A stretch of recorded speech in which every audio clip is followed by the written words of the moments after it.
Canadian Bulldog for wrestling merchandise and memories. That's merchandiseandmemories.com.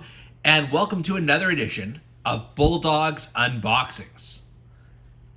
Now, one line of wrestling figures I haven't talked a lot about on this channel are the bendable wrestling figures. Yet they've been around for a long time in different formats through different companies and things of that nature.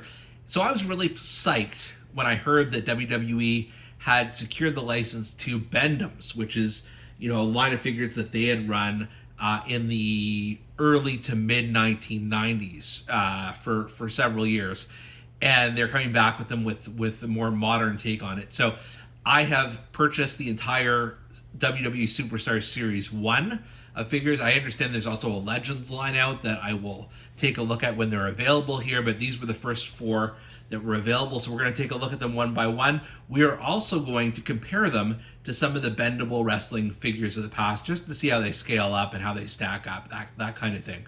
So we're going to start here. How could we not start with anyone but the head of the table, Roman Reigns? So just taking a look at his figure here, the packaging is fairly basic. Just as a photo of him, it says WWE Bend-Ems. It's got a photo of him and then his signature, and it's got that classic Bendems logo. It's got the other people in the line, which we'll get to. And then it does say that the Bendems trademark is used under license from Alan Rigberg. Don't know who that is, but obviously it's not the Just Toys line that had them back in the 90s. That's fine. So let's crack it open. Let's see what's here.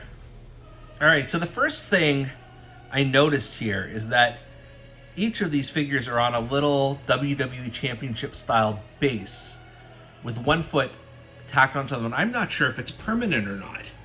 It feels like it might be permanent, like it's not coming off, and I don't want to force it off. But that really does kind of take away the fun of it. I understand it makes it a little bit more displayable.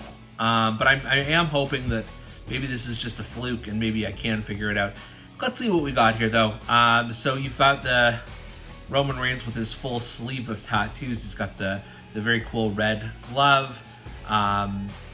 In terms of bendiness, let's see here. I mean, there is a little bit. There's a little bit of, you can move his arms somewhat. You can move his leg somewhat. The other leg seems to be permanently affixed to the base, which, if this is true, I'm really disappointed. Got John Cena. And this looks like it's maybe somewhat older, like more modern John Cena, with the jorts and everything. And then you've got his photo and signature on the back. So we'll crack this one open now. So this is, again, a decent rendering of John Cena. It's nothing great. I think they, sort of limited paint detail that they could do on something like this. But you can tell it's John Cena. It's got the jorts, the knee pads, the shoes. Again, this base where I don't think you can take it off. I don't want to tempt fate here and actually break it while I'm doing this review. I've done that before. Some bendiness in the arms and the one leg. So this is okay. It's not a bad John Cena. It's definitely not the best I've seen, but I'll take it. Pop this one over here. And then next, we're going with Rey Mysterio. And this is obviously a more modern take on Rey Mysterio, sort of 2020 and beyond. He's got the full trunks on, and he's got the bit of the mohawk. So let's just take a look here. This is obviously the photo that it's patterned off of, and let's take a look here at what we got inside. This figure is by far the most detailed of this series, and it has to be just because it is Rey Mysterio. He's so colorful. He's got these, many tattoos on his arms and what have you, and they've covered up some of them by having the trunks on him here and the singlet. But still, good amount of detail for it. Again, is this something you can tell it's Rey Mysterio? Absolutely can. You got the sort of pink mohawk on here, which just seems like a cheap coloring choice. Once again, his boots, one of them One of them moves off the base, the other doesn't. Super, super disappointing. But this is a good figure. He's a bit smaller than the others, which is the right way to go with something like this in terms of scale. So I like this one. It's probably the best out of what I've seen so far. And then the last one we've got here is Seth freaking Rollins. And it does say Seth freaking Rollins here on the side. It's got a somewhat older photo of him, not super old, not like Shield days, but a little bit old. So we'll let's take this one out. So what we've got here is the most basic of basic Seth Rollins figures. I mean, you think of how colorful he is in his current run as Seth freaking Rollins, and this doesn't quite represent it. It looks like, back when he was the Monday Night Messiah, maybe this is when this was taken from, which is fine. I mean, he's a little bit thinner than the other folks, which is about right. He's also pretty tall, and then he's got a bit of deco on the pants here. And once again, I do have to point out he's stuck on the base here, which just really hurts the effectiveness. So you can't have wrestling matches if one foot is stuck on a base. And maybe that's not the goal for these things. Maybe it is, seriously just to display them. But I'm just thinking of younger kids who may want to purchase this product, and it's a bit of a letdown. Face scan is not pretty. I mean, all of these have sort of limitations. I'm just trying to get this in focus here. But yeah, it's not great.